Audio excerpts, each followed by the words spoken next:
ya se incorporó al set, en este caso el señor José Luis Montoya, presidente de la Central Única de Autos Libres y Propuestas. Muy buenos días, bienvenido, gracias por estar con nosotros. También lo acompaña pues el ingeniero civil Eduardo Páez Pumar. Estamos también a la espera de la llegada del señor Félix Jaramillo, vocero nacional de la Asamblea Socialista de Trabajadores del Transporte, cuya opinión pues nos parece también de bastante importancia en este caso. Vamos a comenzar leyendo rápidamente algunos de los tweets que nos envían todos nuestros televidentes en este caso, quienes tienen muchas interrogantes con respecto a el tema del tratamiento hacia los discapacitados, también con respecto al tema de la inseguridad y por supuesto las condiciones en general de lo que sería el parque automotor que presta el servicio de transporte público. Vamos a comenzar rápidamente.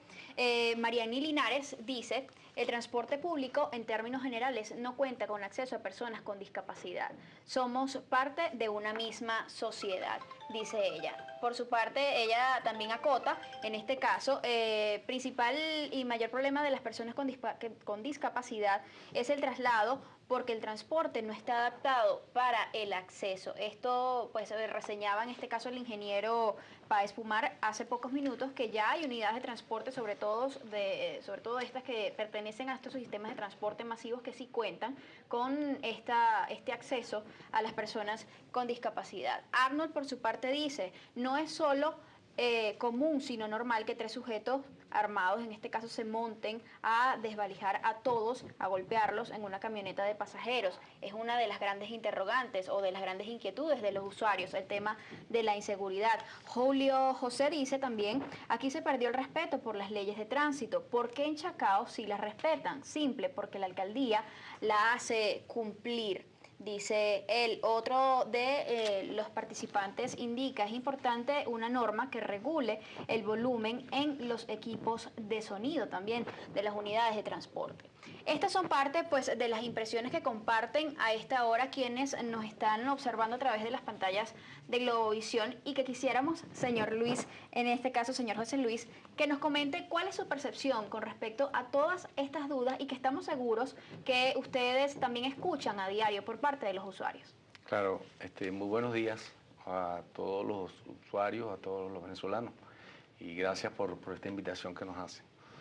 Realmente este tema de transporte público es muy extenso, ¿verdad? Yo comparto el 95% de lo que dijo el ingeniero acá, están comentando ustedes antes de que llegara yo al programa. Pero hay una cosa muy importante que se está quedando aquí atrás, es que en la masificación del transporte, donde tocó el tema del ingeniero, es importante que sea tomado el sector transporte público en cuenta. Nosotros tenemos más de 60 años prestando el servicio, bueno o malo, pero de alguna manera estamos allí. Errores que se cometieron en Buscaracas es que no se tomó en cuenta el sector transporte público, y quienes sabemos de transporte somos los transportistas, zapateros a sus zapatos. ¿Cómo se vieron afectados? Muy fácil. Allí hay más de 3.000 personas que están quedando por fuera, que están quebrados, y que de alguna manera el Estado con su política está desviando al sector transporte público. Cuando usted habla de una manera, de repente, claro, es beneficiosa para el sector, para el pueblo, cuando habla de estos Yutón que van a llegar a Venezuela, de alguna manera va a beneficiar al usuario, pero desplaza al sector transporte público, invadiendo rutas a nivel nacional, rutas que tienen más de 60 años, y que de alguna manera esa unidad va a venir a competir, pero de una manera desleal con el sector transporte público. Entonces, esto no va a solucionar el problema, lo que va a hacer es empeorarlo. Ahora, entonces, cuando se toma en cuenta,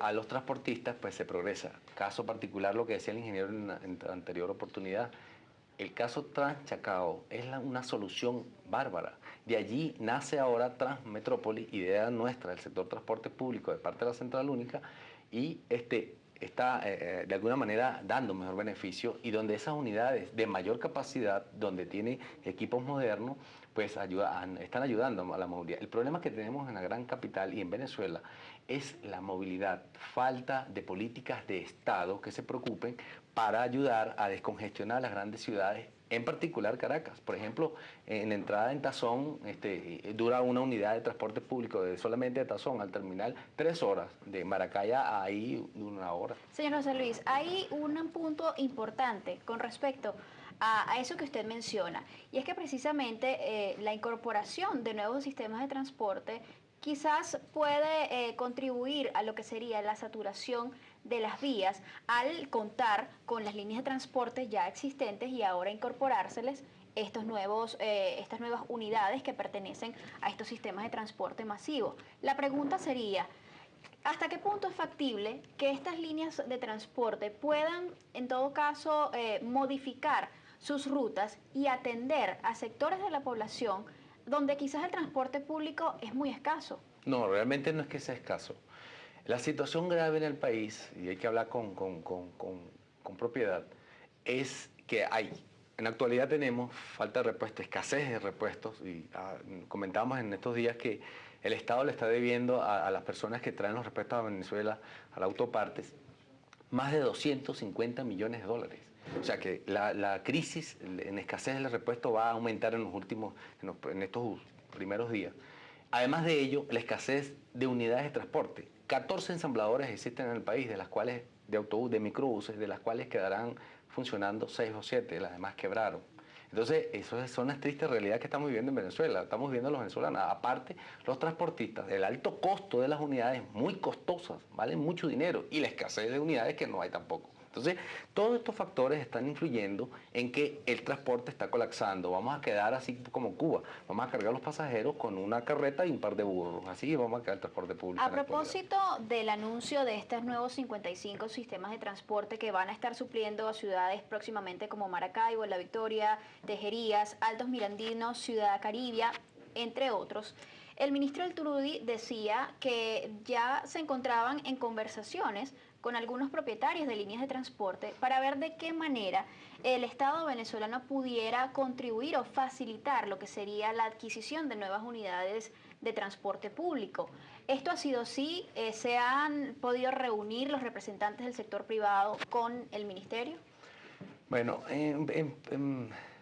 en cierto, le quiero decir que desde noviembre del año pasado fue las últimas reuniones que tuvo con este sector amplio del transporte público, con la Federación de Transporte, con la Central Única, con el sector que ellos llaman de repente guarimberos o llaman del imperio, pagados por el imperio. Nosotros, y yo quiero desmentir lo que dice el ciudadano ministro, y por eso yo traigo por aquí para que ponga las 3 R a funcionar, que rectifique, que resuelva o que renuncie, porque el sector transporte público en la actualidad acá estamos de mal en peor.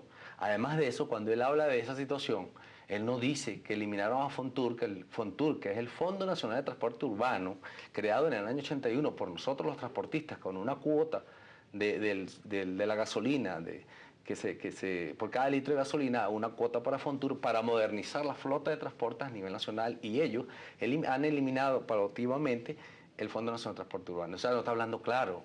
Entonces, lógicamente, el pueblo, como no conoce esta situación, pues lógicamente se tiene que ver esas unidades nuevas, esos yutones, pero no conoce de que están desplazando de alguna manera más de 1 millón de venezolanos que vivimos de una manera directa o indirecta al sector transporte público. Siendo que estas propuestas que van emanadas del Ministerio del Poder Popular para el transporte, se tiene previsto que beneficien allá para finales de este año a más de 2 millones de personas diariamente, ¿no? De concretarse estos 55 proyectos que existen para diversas ciudades del país, siendo que la iniciativa es precisamente mejorar la calidad de la prestación del servicio, ofrecer el servicio a más cantidades de personas. ¿Cuál sería, en este caso, digamos, la salida que ustedes proponen ante esta situación que los está quejando? La solución quizás, un método quizás o un área, un punto de entendimiento en el que definitivamente la política pública en materia de transporte por parte del Estado no los afecte quizás en mayor medida a ustedes los que ejercen esta actividad en forma privada. Es verdad, hay una cosa que debemos dejar bien claro. Nosotros en el sector transporte público no nos oponemos al progreso, es imposible, no podemos hacerlo, pero sí pedimos que nos tomen en cuenta, que seamos tomados en cuenta. Además de ello, le repito que no está siendo bien claro el gobierno con el transporte público, porque resulta que nosotros firmamos un acuerdo el 20 de mayo del año 2003 con el presidente de la República, ¿verdad? Hugo Rafael Chávez Frías, y donde planteamos allí la verdadera situación de transporte en esa oportunidad. Uno de los problemas fuertes que teníamos era la inseguridad. Y 20 puntos en esas situaciones, y allí se reflejaba la situación de transporte. Todas estas mesas que se hicieron, y mesas, y mesas, y mesas, y mesas, y bastante cachito, y bastante refresco, y bastante que consumimos allí, pero no habían soluciones. Lo que había era que eso es plan contra el sector transporte público, ¿verdad? O sea, no creo decir con eso que no debemos sentarnos a dialogar. Sí, debemos hacerlo, pero como debe ser, no con una espada de Damocles aquí en el cuello, acabando con el transporte, y de otra manera vamos a sentarnos y por el otro lado acabando de alguna manera con el transporte público. Entonces, ¿qué le pedimos al gobierno, verdad? De que estas políticas se manejen y que sean entregadas esas unidades a los transportistas como debe ser. Si usted se va aquí mismito al terminal de Oriente, ve ese cementerio de unidades, son unidades nuevas del gobierno, SICSA, y están allí, son millones de bolívares allí parados. ¿Por qué no agarran esas unidades y se lo entregan a los transportistas? De alguna manera nosotros las ponemos a funcionar. Entonces, esa es la situación. Entonces, cuando hay un doble discurso, cuando por un lado dicen una cosa y por el otro lado se está haciendo otra, por eso le insisto mucho, vamos a llegar nosotros, estamos ya al borde del abismo, cargar los pasajeros será con un par de burros y una carreta, ¿verdad? Entonces, yo quiero aprovechar este medio, porque el día jueves va a haber una asamblea de transporte en Caracas, en la Federación de Transporte. Invito a todos los transportistas que asistan a esa asamblea, que despierten y que reaccionen. ¿Ustedes se han reunido con los usuarios? A cada rato, quiero decirles que, así como el ingeniero le tomo la palabra cuando dice que de verdad hay muchas organizaciones en Caracas, sí, 300 y pico organizaciones, ¿verdad? Cada organización tiene sus buenas relaciones con los consejos comunales, con los vecinos, en las rutas troncales. De verdad, un mensaje a las rutas troncales, que son los que de verdad todos los días le echan pierna, y son los que de alguna manera sacan a la gente de los barrios y nos las dan a nosotros los urbanos para trasladarlos en la ciudad. Eso, hay buenas relaciones, muy buenas relaciones, y por eso pues es que yo les invito al día jueves, el jueves que viene, porque nosotros estamos poniendo una hora cero a nivel nacional, y una hora cero por el problema de que el Fontur nos está debiendo. Por diversos factores que vamos a estar conversando ya en la próxima parte.